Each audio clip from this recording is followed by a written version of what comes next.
욥기서 23장을 여러분과 함께 강해도록 하겠습니다. 엘리바스에 대한 욥의 세 번째 응답, 첫 번째 시간입니다. 하나님께서 이 새벽 우리에게 주시는 말씀은 욥기서 23장 10절 말씀을 여러분과 제가 함께 합독하겠습니다. 그러나 내가 가는 길을 그가 아시나니 그가 나를 단련하신 후에는 내가 순금같이 되어 나오리라. 아멘. 23장과 24장은 엘리바스의 세 번째 변론에 대한 욥의 대답을 기록하고 있습니다. 22장에서 엘리바스는 욥을 이렇게 공격하였습니다. 네가 까닭없이 친족의 재산을 압류하고 옷을 빼앗아 헐벗게 하고 목마른 사람에게 마실 물 한 모금도 주지 않고 배고픈 사람에게 먹을 것도 주지 않았기 때문에 이렇게 고난당하는 것이 아니냐. 너는 권세를 이용하여 땅을 차지하고 지위를 이용하여 이 땅에서 거들먹거리면서 살았다. 너는 가부들을 빈손으로 돌려보내고 고아들을 혹사하고 확대하였다 라고 욥을 비난했습니다. 대만 사람 엘리바스는 인지부조화론자였습니다. 그는 자신의 주장을 정당화하기 위해서 욥을 향하여 형편없는 말을 지어내어서 자신을 합리화하며 욥을 비난하고 정죄합니다. 엘리바스에 대해서 욥이 얼마나 할 말이 많았겠습니까? 내가 전혀 하지 않았던 것을 지어내어서 나에게 공격한다고 한다면 여러분과 저도 참 할 말이 많았을 것입니다. 그렇지만 욥은 이제 엘리바스를 향하지 않고 하나님을 향합니다. 23장은 엘리바스에 대한 욥의 대답입니다. 그런데 이제 욥은 그 친구들에게 별로 관심을 두지 않고 말을 시작하고 있습니다. 왜냐하면 사람을 의지해 보아야 아무 소용없다는 것을 알았기 때문이었습니다. 친구들은 고통의 위로자였기 때문입니다. 위로해 주러 오면서 도리어 욥의 고통을 더하는 사람들이 친구였습니다. 이제 욥은 자신의 육신과 영혼, 두려움과 믿음 사이에서 이렇게 갈등합니다. 1절과 2절을 제가 읽겠습니다. 욥이 대답하였다.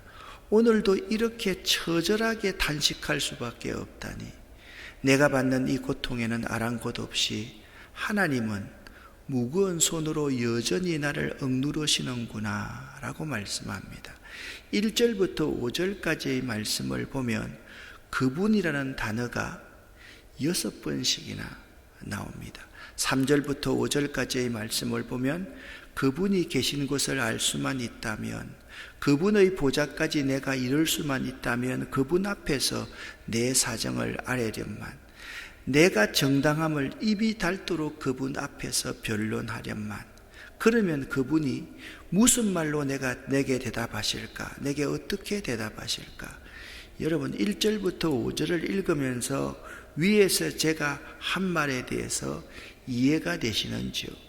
욥은 지금 엘리바스라는 친구, 빌다소바디라는 그 친구를 향하지 않고 하나님께 향하고 있다라는 말씀을 드렸습니다. 욥은 그분 앞에서 그분께 내 사정을 아뢰고 싶다, 그분과만 변론하고 싶다라고 그렇게 말을 합니다.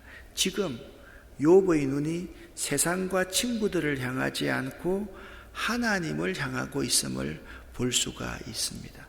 까닭 없고 근거 없는 엘리바스의 주장에 대해서 욥은 침묵하고 하나님을 향합니다. 사랑하는 여러분, 여러분의 눈을 하늘을 향해 드실 수 있어야만 합니다. 욥처럼 말입니다. 욥이 어떻게 하나님을 향해서 눈을 들었습니까? 욥은 의로우신 재판장이신 하나님께 자기 사정을 아뢰고 입이 닿도록 변론하면 하나님이 귀를 기울이시며 무죄를 선언해 주실 거라는 믿음이 있었던 것입니다. 그러니까 친구들은 자기가 아무리 말을 해봐야 귀를 닫아버리고 자신들의 할 말만 욥에게 했습니다. 자신들이 할 말이 욥에게 먹혀 들어가지 않자 없는 말을 지어내어서 지금 욥을 공략합니다. 네 부자 된 건 말이야 다 가난한 사람들 친족들 착취해서 부자 된 것이지 네 힘으로 부자 된 거 아니잖아. 그렇게까지 이야기를 하고 있는 것입니다. 그래서 우리 신앙의 선배들은 하나님밖에 없다, 하나님밖에 없다, 하나님밖에 없다라고 고백하는 것입니다. 내가 있을 때는요, 내가 무슨 말을 하면 친구들이, 이웃들이 내 말에 귀를 기울여 줍니다. 근데 내가 아무것도 없고 내가 모든 것을 다 빼앗기고 나면 우리의 이웃들이 우리를 향해서 길을 열어주는 것이 아니라 우리를 향해서 자기 마음에 있는 소리만 내뱉는 존재가 우리 인간들이기 때문입니다. 욥은 지금 처절한 고난 가운데서 친구들이 처음 와서 자기를 위로해 주러 왔다고 생각했을 때는 마음이 좀 든든했습니다. 그런데 시간이 가면 갈수록 친구들은 자꾸 자기 주장만 하는 것입니다. 욥의 말을 전혀 들어주지를 않는 것입니다. 그래서 욥이 하나님밖에 없다라는 결론까지 이르게 된 것입니다. 5절부터 7절까지를 제가 한번 읽어보겠습니다. 그러면 그분은 무슨 말로 내게 대답할까? 무슨 말입니까? 내가 그분 앞에서 내 사정을 솔직하게 아뢰고 내 모든 죄 없음을 그분과 변론하고 싶다라고 그렇게 말을 했을 때 그분은 무슨 말로 내게 대답하실까? 내게 어떻게 대답하실까? 하나님이 힘으로 나를 억누르실까? 그렇지 않을 것이다. 내가 말씀을 드릴 때에 귀를 기울여 들어주실 것이다. 내게 아무런 잘못이 없으니 하나님께 뜻뜻이 내가 말씀드릴 수 있을 것이다. 내 말을 다 들으시고 나서는 하나님께서 단호하게 그래 내가 너 사정 안다. 너는 죄가 없음을 안다 라고 단호하게 선언하실 것이다. 여기서 아주 중요한 말이 뭐냐면 하나님은 내가 말씀드릴 때에 귀를 기울여 주실 것이다. 하나님은 내 무죄를 다 알고 무죄 선언을 해 주실 것이다 라는 욥의 마음입니다. 욥은요 하나님만이 자신에게 귀를 기울여 주실 뿐이고 하나님만이 자신의 모든 것을 다 들어주실 수 있는 분임을 분명히 고백하고 있는 것입니다. 이제 욥에게 있어서의 문제는 그토록 하나님을 갈망하고 하나님을 만나고 싶은데 하나님께 억울한 자기 사정을 말하고 싶어도 하나님이 보이지 않는다는 엄연한 현실, 이것이 욥의 문제였습니다. 이제 욥은 하나님 앞에서 자신의 한계를 이렇게 인정합니다. 그러나 동쪽으로 가서 찾아보아도 하나님이 거기 안 계시고 서쪽으로 가서 찾아보아도 하나님을 뵐 수가 없구나. 북쪽에서 일을 하고 계실 터인데 그분을 뵐 수가 없고 남쪽에게 일을 하고 계실 터인데도 그분을 뵐 수가 없구나 라고 하나님을 만날 수가 없는 것이 문제였습니다. 이것이 부정적으로 보면 하나님을 만날 수 없기 때문에 내가 참 마음이 참담하다 그런 것이 아닙니다. 하나님을 만날 수 없음으로 말미암아서 자신의 한계를 지금 욥이 인정하고 있는 것입니다. 신앙생활에서 참 중요한 것은 자신의 한계를 뼈저리게 경험하고 인정하기 시작하면 바로 그 시점에서 희망이 해결책이 보이기 시작한다라는 것입니다.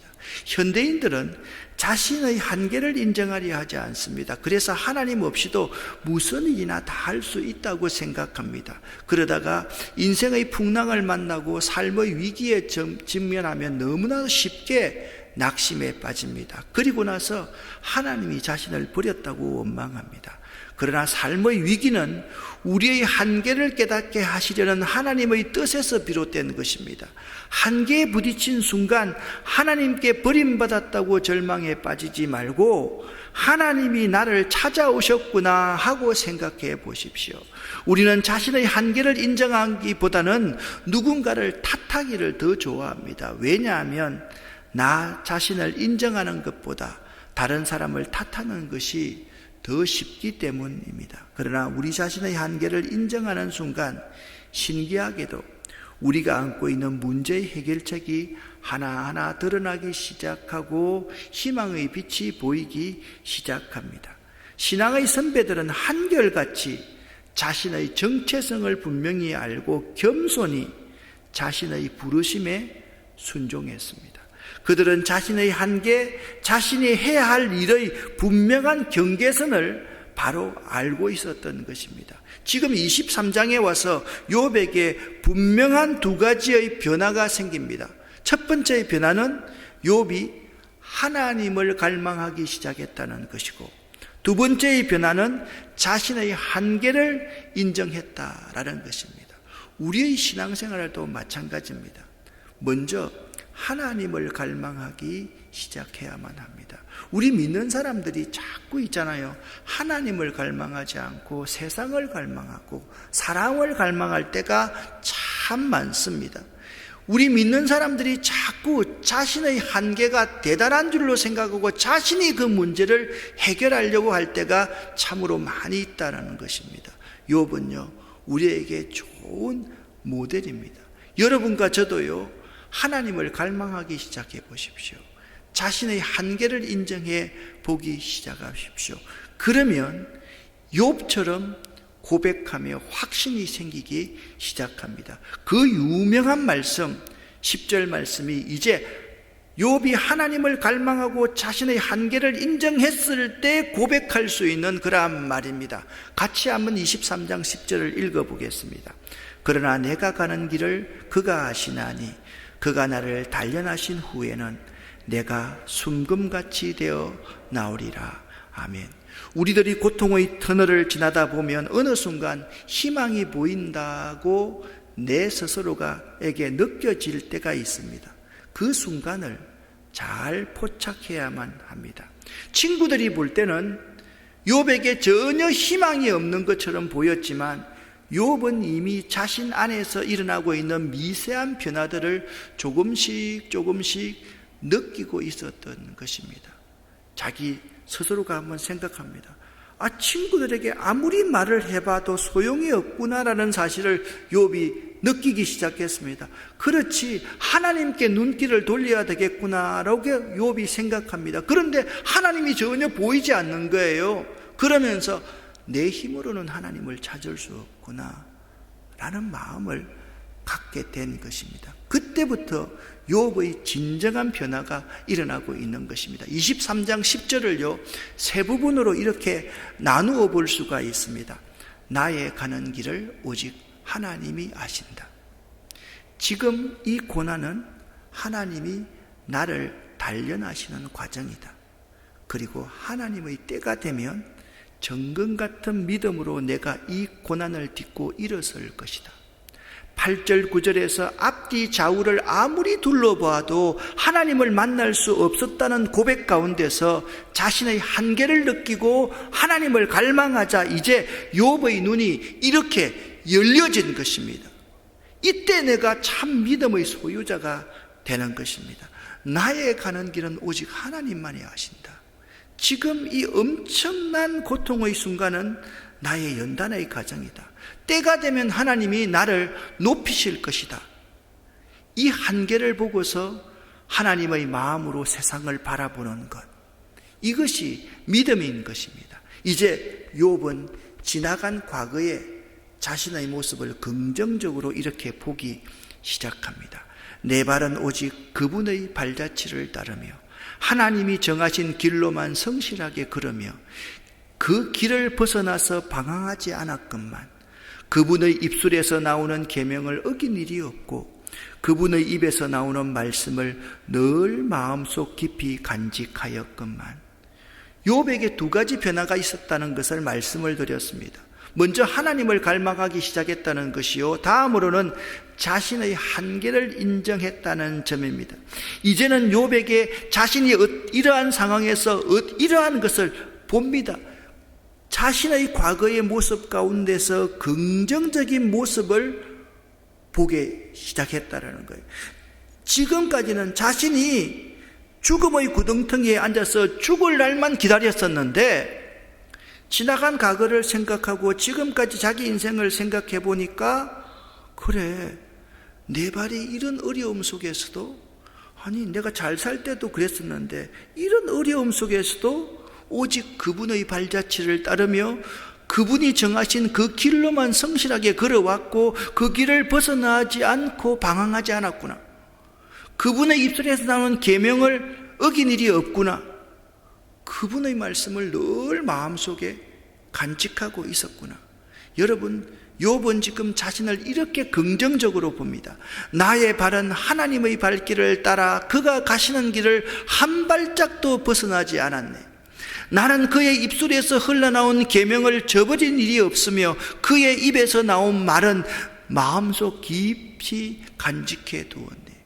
이제요, 욥은요, 자신을 객관화할 수 있게 되었습니다. 신앙생활에 있어서 자신을 객관화할 수 있다는 것은 굉장히 성숙하고 성장하는 것입니다.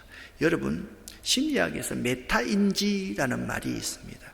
이는 자신의 인지 과정에 대해서 한 차원 높은 시각에서 관찰하고 발견하고 통제하는 정신작용을 메타인지라고 그렇게 말합니다. 초인지라고 말하지요. 자신을 성찰하는 것을 말합니다. 그러니까 스스로의 문제점을 찾아내고 해결하며 자신의 학습 과정을 스스로가 컨트롤할 수 있는 지능과 이에 관련된 인식 전반을 메타인지라고, 그렇게 초인지라고 말을 합니다. 세상적인 관점에서도 자기 객관화란 원래 어렵습니다. 자기 성찰 없이는 자신을 제대로 볼 수 없지 않습니까?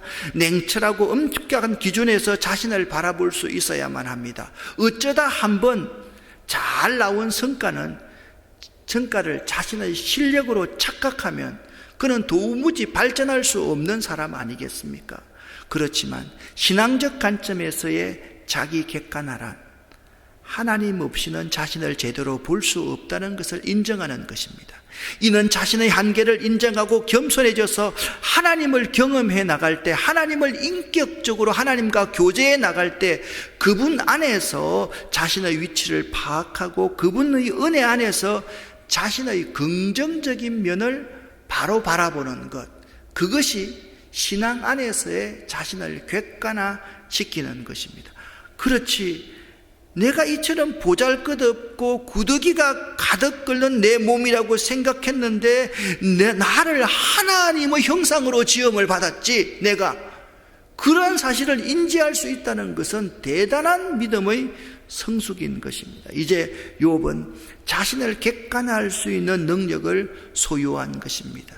이것이 고난이 주는 은혜입니다. 고난을 받을 때 두 가지 부류의 사람이 있습니다. 이 고난에 대해서 처절하게 실패자로 바라보는 것입니다. 또 한 부류의 사람이 있습니다. 이 고난을 통해서 자기를 객관화시킬 수 있는 사람입니다. 이 고난이 하나님의 섭리의 과정 가운데 있다는 사실을 깨닫고서 나의 가는 길을 오직 그분께서만 아신다. 이 고난은 그분이 나를 연단시키는 과정이다. 때가 되면 내가 순금 같은 믿음으로 나아올 것이다. 그러한 희망을 갖고 이 고난을 바라볼 수 있게 된 것입니다. 어제는요, 공감력에 대해서 나누었습니다. 공감이라는 것은 타자 안에 들어가서, 다른 사람 안에 들어가서 함께 느끼는 것이다 라고 말씀을 드렸습니다. 오늘은 여러분과 제가 이 말씀을 나누었지 않습니까? 이제는 자신을 객관화할 수 있는 사람이 될 수 있어야 한다. 어떻게 하면 객관화할 수 있다고 말씀을 드렸습니까? 하나님을 갈망해야 됩니다. 하나님을 간절히 갈망하고 하나님 앞에서 내 자신의 한계를 인정하면 나 자신을 객관화시킬 수 있다라는 말씀입니다. 이제 욥은요, 자유하게 되어서 하나님의 주권을 이렇게 인정하게 됩니다. 그러나 그분이 한 번 뜻을 정하시면 누가 그것을 돌이킬 수 있으랴? 한 번 하시려고 하신 것은 반드시 그분은 이루시고 마시는데, 하나님이 가지고 계신 많은 계획 가운데 나를 두고 세우신 계획이 있으면 반드시 이루고야 마시겠기에 나는 그분 앞에서 떨리는구나. 이런 것을 생각할 때마다 그분이 두렵구나.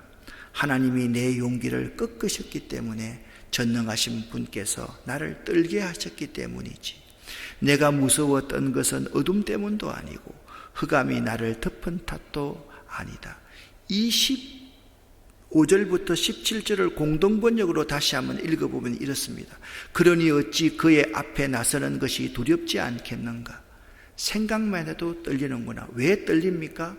하나님이 한번 뜻을 정하시면 그것을 돌이킬 수가 없고, 하나님이 한번 하려고 하신 것은 반드시 이루시는 분이고, 하나님이 가지신 계획 가운데 내가 들어있다면 반드시 이루실 것이라는 사실을 욥 자신이 알기 때문에 생각만 해도 떨린다고 말하고 있습니다.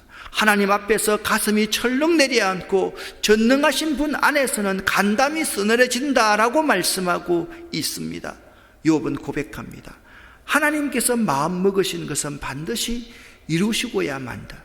하나님은 인간의 눈으로 볼 수는 없지만 인간의 생사복에 대한 절대 주권과 자유를 가지고 계신다. 그러므로 그분께서 자신의 인생 행로에 대한 계획을 가지고 계신다면 그 누구도 막을 수 없을 것이므로 이제 자신은 꼼짝 못하고 그저 두렵고 떨 수밖에 없다는 고백을 13절부터 17절에서 하고 있는 것입니다. 저는 이 사건을 이렇게 한번 표현해 보았습니다. 이제 욥은 하나님의 절대 의지 앞에 꼬꾸러졌다라고 표현을 하고 있습니다. 욥은 하나님 앞에 완전히 자기를 무너뜨렸습니다. 욥기 23장을 정리하는 말씀을 여러분과 함께 나누어 보겠습니다. 욥이 하나님을 갈망하기 시작했습니다. 그리고 하나님 앞에 자신의 한계를 인정을 합니다. 동서남북 어디를 찾아 헤매도 하나님을 찾을 수 없고 하나님이 어디 계신지 발견할 수가 없습니다. 그때서야 욥은 깨닫습니다. 나의 가는 길을 오직 하나님만이 아신다.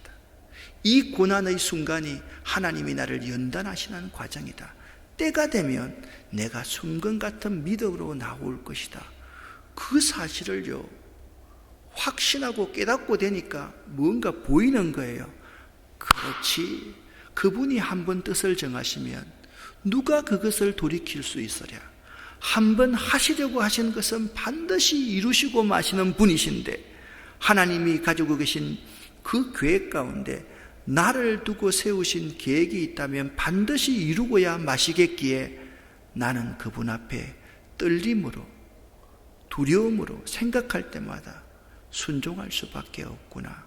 사랑하는 여러분, 여러분이 과거에 맛보았던 하나님과의 친밀한 교제의 기쁨이 있다면 다시 회상하면서 회복할 수 있는 은혜가 오늘 이 시간 있기를 바랍니다. 현재 그 기쁨을 맛보고 있다면 영원히 잊혀지지 않도록 이 시간 구하시기를 바랍니다. 혹 그 교제의 기쁨에서 멀어져 있다고 하더라도 오늘 이 시간 다시 회복할 수 있도록 하나님께 구하십시오. 구하는 그 시간부터 은혜가 시작됩니다. 사랑하는 여러분, 세상을 바라보고 사람을 바라보면 그것은 우리에게 실망과 좌절을 안겨주게 됩니다. 세상과 사람 앞에서는 침묵하십시오. 하나님 앞에 눈을 여십시오. 하나님 앞에 눈을 열면요, 우리가 두 가지를 하게 됩니다. 하나님을 갈망하게 됩니다. 그리고 하나님 앞에 자신의 한계를 인정하게 됩니다. 그러면 자신을 객관적으로 볼 수 있습니다. 믿음이 무엇입니까? 하나님의 눈으로 이 세상과 나를 바라보는 것이 믿음입니다. 인간의 눈으로 이 세상을 바라보는 것은 믿음이 아닌 것입니다. 욥처럼 자신을 객관화할 수 있는 여러분과 제가 될 수 있기를 예수 이름으로 간절히 축원합니다. 기도하겠습니다. 살아계신 하나님 아버지요, 참 감사합니다. 우리의 눈을 들어 하늘을 바라볼 수 있기를 원합니다. 욥처럼 하나님을 갈망하는 자 되기를 원하고 자신의 한계를 인정하는 자가 되기를 원합니다. 나 자신을 객관적으로 볼 수 있는 자들 되기를 원합니다. 그런 성숙한 믿음 갖기를 원합니다. 내 가는 길을 오직 하나님만이 아신다. 내가 현재 처하고 있는 이 고통과 고난과 역경은 하나님이 나를 연단시키시는 거다. 하나님의 때가 되면 나를 높이 드실 것이고 내가 정금 같은 믿음으로 나아올 것이다. 이 믿음 갖고 살아가는 저희가 되기를 원합니다. 하나님 우리에게 함께 하시고 우리 가운데 역사하여 주시옵소서. 하나님 아버지 기도합니다. 이 새벽에 기도하는 우리 모든 성도들에게 하늘의 놀라운 복을 쏟아부어 주시고 우리 모든 아름다운 성도들에게 하나님의 복을 내려 주시옵소서. 예수 그리스도 이름으로 축복하옵고 간절히 기도 올립니다. 아멘.